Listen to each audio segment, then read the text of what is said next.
Pwede pong pumasok, pero hinubad ko muna yung aking sapatos. Ay, nandito pala yung mga chinelas. Okay.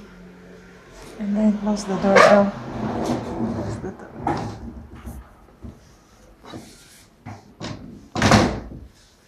Okay. How is it?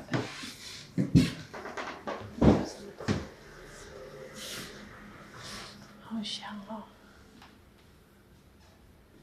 Ramdam na ramdam may amoy ng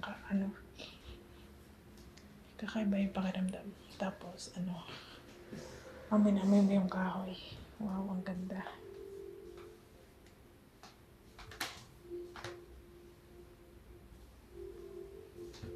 Amoy na amoy mo yung kahoy talaga.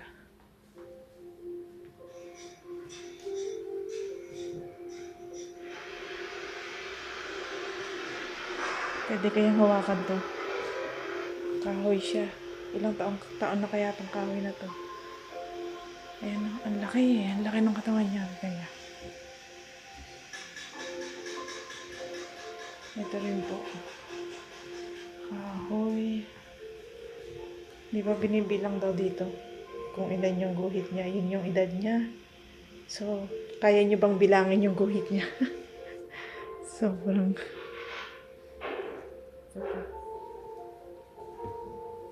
Sana may English.